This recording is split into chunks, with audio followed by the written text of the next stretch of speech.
malalaking industrial fund pero hindi gumagana. Tapos, um, binibenta yung mga uniforme.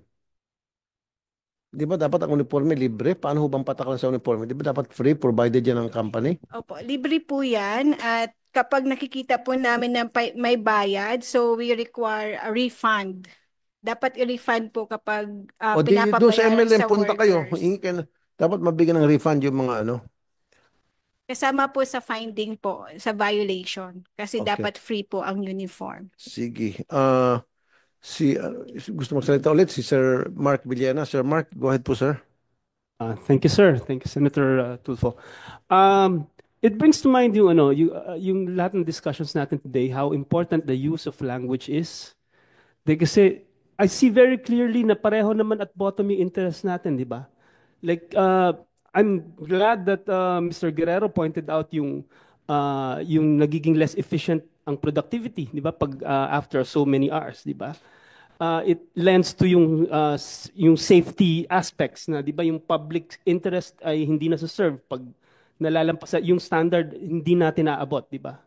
So kaya ganun kahalaga yung kung bakit ina-advocate namin on our side kung gaano kahalagang dapat ma-meet yung wage standards. Kasi nandun yung yung we want yung sustainability rin ng businesses ninyo. Gusto natin lumago yung businesses ninyo. Kaya naman nakikita natin na medyo deplorable kung deplorable yung sanitation conditions, hindi rin lalago yung business nyo, di ba? Uh, yung kung deplorable yung safety standards ng patakbo ng transportation company, hindi lalago yan, di ba? Uh, yung ultimately yung ano nga rin doon yung aabot rin yun sa point na pati yung kumbaga yung kung hindi lalago yung negosyo nyo, yun yung opposite rin eh. Kumbaga pag mangyayari yung maaring lumago nga yung negosyo nyo, pero hindi naman ma-serve yung interest ng workers din. It brings to mind yung isang paggamit ng sa issue sa wage theft. Isang synonym para sa wage theft is modern slavery. Kung saan hindi nagbebenepisyo ang worker dun sa kinikita ng companies, Ang ng tawag buong ko po doon, industry. pagnanakaw. Yes, pagnanakaw, essentially. Yung modern slavery, di ba? Kumikita lang yung isang employer, yung isang kumpanya. So nakikita natin talagang unjust nga siya, di ba? Kaya nga actually pinaglalaban namin yung 200 pesos kasi at bare minimum yun yung sa aming economic calculations, malinaw sa amin eh.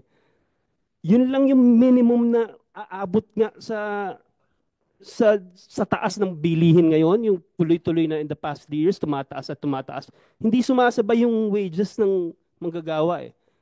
Doon pa lang sa standard ng yung threshold ng regional poverty threshold, doon pa lang hindi tumutugma eh. Kaya nga yun yung pinaka-adjustment na nakita namin na hindi sapat yung 108 pesos over 3 years. Hindi sapat yun eh. So yun lang yung ina-advocate namin na parang pakinggan nyo naman. Kasi kailangan rin yan.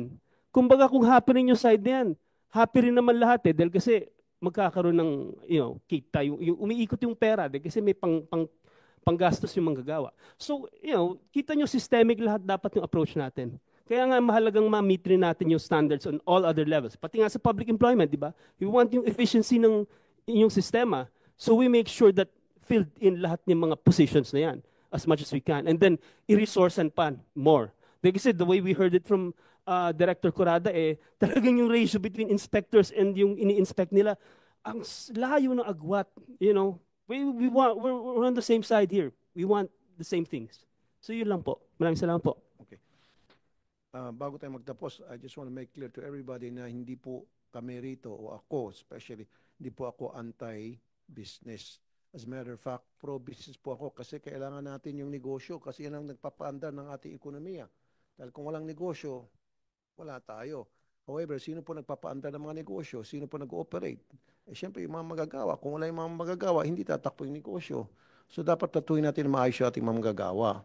Habang tayo umaasenso, yung negosyo, dapat tulungan din natin, i-reward natin yung ating mga gawa. Ano umasenso din? Karapatan din na umasenso yung buhay. Hindi pwede yung tayo lang mga negosyante, kayo mga negosyante, tumataas ng tumataas yung estado sa buhay, gumaganda yung economic situation ninyo, nakakapagbili kayo ng mga mansyon, kotse, etc., nakakapag-abroad kayo, kasi naman lang yung manggagawa, ibigyan nyo ng mas maayos na compensation. Ito lang tanong ko sa mga taga-Dole. Anong tawag niyo po doon sa isang amo na yung pera, sweldo ng kanyang mga manggagawa ay hindi ibinibigay, ibinubulsa? Anong tawag po doon? At least magagaling sa inyo ngayon. Sige. Yung halimbawa, ang minimum 645, ang binibigay lang is 500. So ninanako yung 145, binubulsa. Anong tawag po doon? Anong tawag po doon? Layman's term po, magnanakaw po siya. Ay, salamat, sir. May kakampi na ako. Di ba, sir? Yun po yung dapat binabantayan natin palagi. It will start doon sa sinabi ko, magkalagay tayo ng karatula para ma-inform yung mga magagawa natin, because there are so many workers na they don't know their rights. Hindi, bukod pa doon sa malalaman nila magkano sweldo, malalaman nila kung ano mga karapatan nila. We should give it to them. We should give them guidance. Tapos dapat naman yung telepono, hanggang ngayon ba hindi pa lang sumasagot? Up to 8 minutes. O, kita mo, 8 minutes saka sumagot.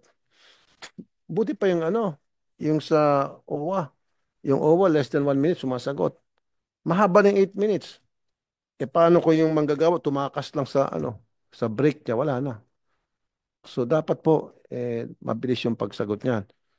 Okay, unless kung meron pang gusto mga magsalita, wala na. Mr. Chair. Yung Bureau of Fire, yes, sir. Yes, we will take this opportunity, Mr. Chair.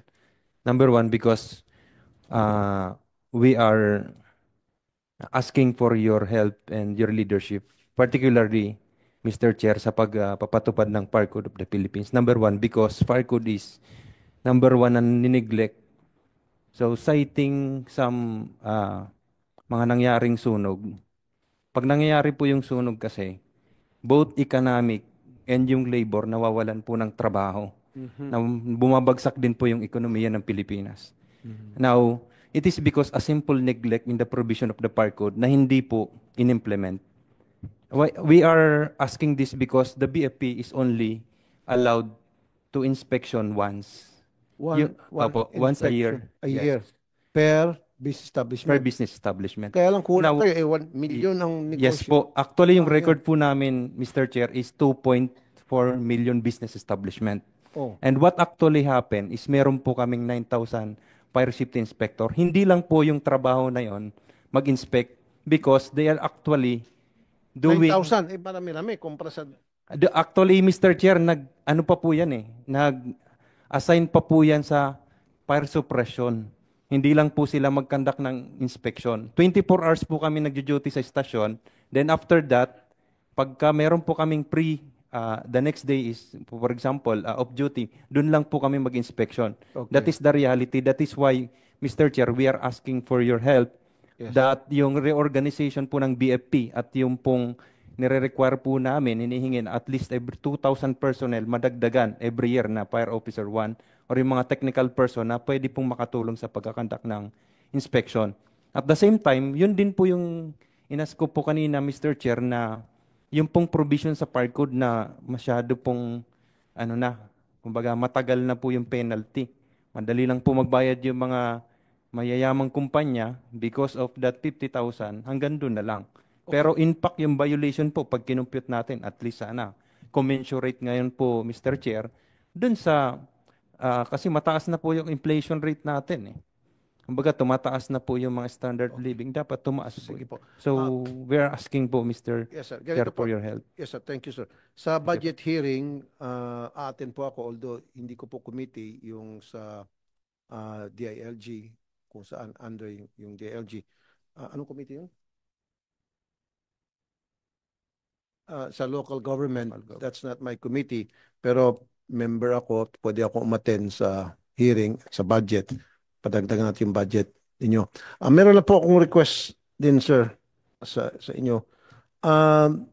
Bakit di natin ipagbawal yung mga factory na may naglalagay ng mga grills? Marami na ako nakikita mga factories, halos lahat. May grills na, tulad ng pinuntahan ko eskwelahan. You have to visit this, sir. High school, Quezon City High School, kung saan bumoto kahapon. may grills na nga pati pinto, meron pa talagang chicken wires.